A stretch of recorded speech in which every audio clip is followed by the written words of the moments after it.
The forest stood still. The air was thick and heavy. No animals made a sound. Three friends, Max, Lucy, and Billy, were camping. They loved telling scary stories around the campfire. Tonight, their story felt real. Their food was gone. The cooler was empty. Who could have taken it? "Where's the food?" Max asked, his voice trembling. He unzipped the cooler. It was completely empty. "No way!" Lucy gasped. "Someone stole our food!" Her eyes darted around the campsite, searching for any sign of an intruder. "But there are no footprints," Billy whispered, his eyes wide with fear.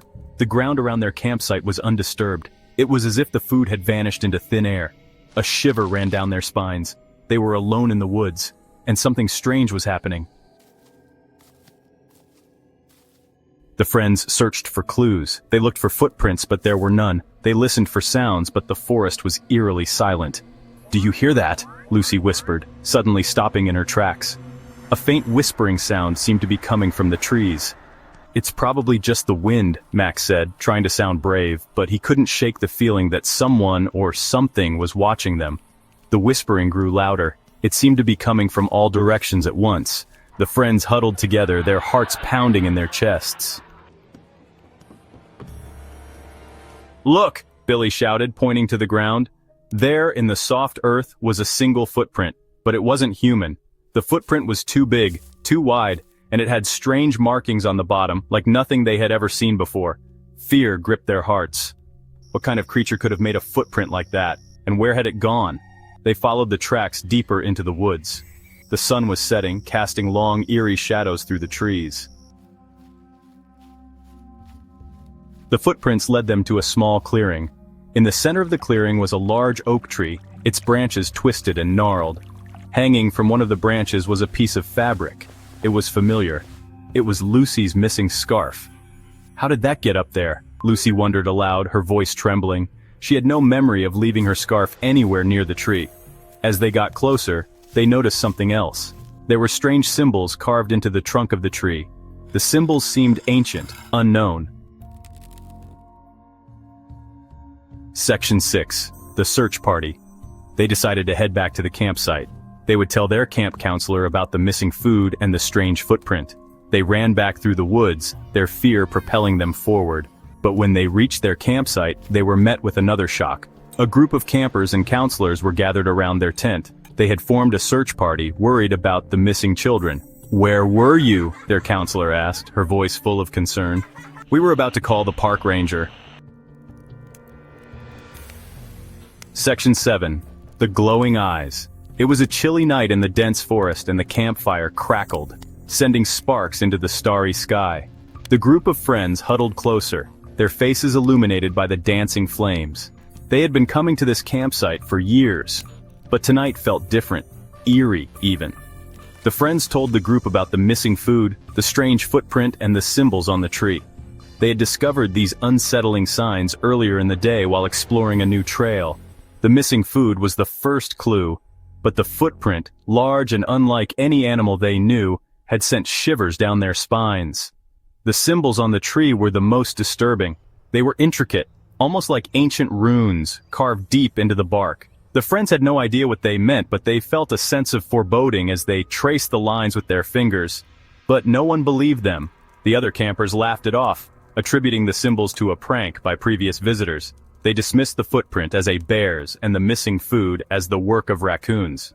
The friends felt frustrated and uneasy, knowing that something was not right. "There are no wild animals in this part of the woods," one of the counselors said dismissively. He was an experienced outdoorsman and had been leading these trips for years. He assured everyone that the forest was safe and that they had nothing to worry about. "You must have left the food out and a raccoon got to it." The counselor's tone was firm, but the friends couldn't shake the feeling that something more sinister was at play. They exchanged worried glances, their minds racing with possibilities. The open food containers at the campsite were a stark reminder of their earlier discovery. They had been careful to store their food properly, yet it had vanished without a trace. The friends knew they hadn't been careless, but they couldn't convince the others, and a raccoon got to it. The counselor's explanation seemed plausible, but the friends couldn't ignore the strange footprint and the symbols on the tree. They decided to keep a close watch on their surroundings, hoping to catch a glimpse of whatever was lurking in the shadows. Just then, the campers heard a strange noise. It was a rustling sound, followed by a low growl that sent chills down their spines. The friends froze, their eyes darting towards the edge of the forest. The other campers fell silent, their skepticism replaced by fear. It was a low growl, deep and menacing, unlike anything they had heard before. The sound seemed to come from all around them, echoing through the trees. The friends' hearts pounded in their chests as they strained to see through the darkness, coming from the edge of the woods. The darkness seemed to close in on them, the trees casting long, eerie shadows. The friends could feel the tension in the air, a palpable sense of dread that made their skin crawl. Two glowing eyes appeared in the darkness. They were bright and piercing, cutting through the night like twin beacons. The friends stared in horror, unable to look away from the unsettling sight. The eyes were bright yellow, almost luminescent, and they seemed to follow the friends' every move. The intensity of the gaze was unnerving, and the friends felt a primal fear take hold of them, like those of a cat, but much, much larger. The eyes were set wide apart, indicating a creature of considerable size. The friends knew they were not dealing with an ordinary animal. Whatever it was watching them, and it was close. Section 8, a trail of candy wrappers. The forest trail was littered with candy wrappers, a peculiar sight in the otherwise pristine woods. It was as if someone had left a trail of breadcrumbs, but instead of bread, it was candy wrappers leading deeper into the forest. The campers gasped in fear. They had been following the trail out of curiosity, but now they were regretting their decision. The forest, which had seemed so inviting in the daylight, now felt ominous and foreboding as the sun began to set. The creature with the glowing eyes stepped into the light. It had been lurking in the shadows, watching them, and now it was making its presence known. The campers could hardly believe their eyes. It was about the size of a large dog, but it walked on two legs. This strange bipedal creature moved with an eerie grace, its eyes never leaving the group of friends. They were frozen in place, too terrified to move. It had dark, matted fur and long, sharp claws.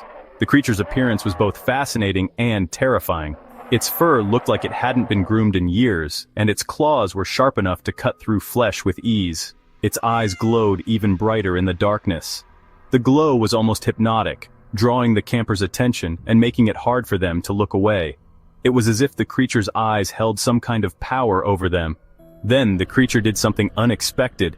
It reached into its fur and pulled out a candy bar. The campers watched in disbelief as the creature unwrapped the candy bar with surprising dexterity. It reached into its fur and pulled out a candy bar. The sight was so bizarre that the campers almost forgot their fear for a moment. They had never seen anything like it. It unwrapped the candy bar and took a bite. The campers were stunned. They had expected the creature to be dangerous, but here it was, eating a candy bar like a child. It was almost comical, but the situation was too strange for them to laugh. The creature was eating their food. They realized that the trail of candy wrappers they had been following was left by this creature. It had been raiding their campsite and stealing their snacks, but how had it gotten so much of it? The campers looked at each other, puzzled. They had been careful to store their food properly, but somehow this creature had managed to get into their supplies. It was a mystery they would have to solve, but for now, they were just relieved that the creature seemed more interested in candy than in them. Section 9. Trapped. The creature finished the candy bar and dropped the wrapper on the ground. It had been scavenging for food all day, and the campers had unknowingly left a trail of snacks behind them. The creature, with its keen sense of smell, had followed this trail, leading it straight to their campsite. Then it turned and started walking away deeper into the woods. Its movements were almost hypnotic, a blend of grace and stealth. The forest seemed to part for it, as if it were a natural part of the woodland ecosystem. The campers followed it, their curiosity outweighing their fear. They whispered among themselves, debating whether to continue or turn back. But the allure of the unknown was too strong. They had heard stories of strange creatures in these woods, but none had ever been confirmed. This was their chance to uncover a mystery. They wanted to know where the creature had come from and what it was doing with their food. Each step they took was filled with anticipation. What if this creature was friendly, or what if it was dangerous? The questions swirled in their minds, but their feet kept moving forward. They followed the creature for what seemed like hours. The dense canopy above made it hard to tell the time, and the forest grew darker and more foreboding with each passing minute. The sounds of the forest, once comforting, now seemed eerie and filled with hidden threats. The trail of candy wrappers led them deeper and deeper into the woods. Each wrapper was a small beacon, guiding them further into the unknown. They began to notice other signs of the creature's presence: broken branches, disturbed leaves, and the occasional footprint. Finally, they reached a clearing. The sudden openness was both a relief and a cause for concern. They had been so focused on the trail that they hadn't considered what they might find at the end of it. In the center of the clearing was a cave. Its entrance was dark and foreboding, like a gaping mouth ready to swallow them whole. The air around it was cooler, and a faint, musty smell emanated from within. And standing in front of the cave was the creature. It seemed to be waiting for them, its posture relaxed yet alert. The campers hesitated, unsure of what to do next. The creature's eyes glowed faintly in the dim light, adding to its mysterious aura. It turned and grinned at the campers, its glowing eyes fixed on them. They were trapped. The realization hit them all at once. They had followed the creature into its territory, and now there was no easy way out. The forest, which had once seemed so inviting, now felt like a labyrinth with no exit. The creature's grin widened, as if it knew the power it held over them. The campers' hearts raced as they tried to think of a way to escape, but the creature's gaze held them in place, paralyzing